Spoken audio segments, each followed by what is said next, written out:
गुना में गैंगरेप मामले में एक नया मोड़ अब सामने आया है। पुलिस ने सिर्फ 3 नाबालिगों को इस मामले में आरोपी बनाया है। समाज के लोगों ने अब एसपी को इस मामले में आवेदन भी दिया है। अन्य आरोपियों के नाम भी जोड़े जाने की मांग की जा रही है। बता दें कि 13 साल की नाबालिग से गैंगरेप की घटना को अंजाम दिया गया था। 7 से 8 लोगों ने मिलकर इस घटना को अंजाम दिया था, लेकिन अब ये नया मोड़ जिसमें सिर्फ नाबालिगों को ही आरोपी बनाया गया है। नीरज लगातार हमारे साथ बने हुए हैं। नीरज, ये जो मामला सामने आया था, अब देखिए पॉक्सो एक्ट के तहत का ये मामला था, एक नाबालिग के साथ गैंगरेप हुई थी, लेकिन जो कार्रवाई की जा रही है उस पर अब सवालिया निशान इससे खड़े हो रहे हैं।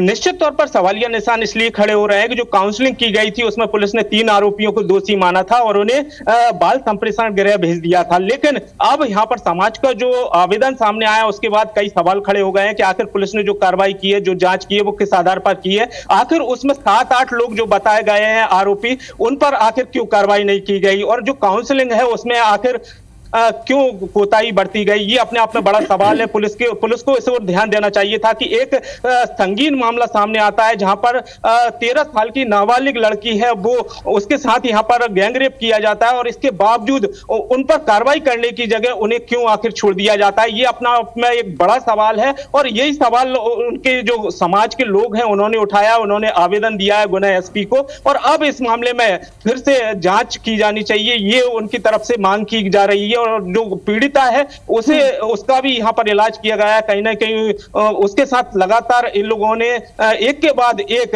गैंगरेप किया था और सुनसान जगह पर ले जाकर गैंगरेप किया था। देखा गया है कि इस तरह के मामलों में रसूखदार लोग जो है वो बच निकलते हैं, साठगांठ होती है जिसकी वजह से बच निकलते हैं। पुलिस अधिकारियों से क्या कोई बातचीत हुई आपकी कि आखिर 7 से 8 आरोपी जब थे तो सिर्फ 3 लोगों के खिलाफ मामला क्यों दर्ज किया गया?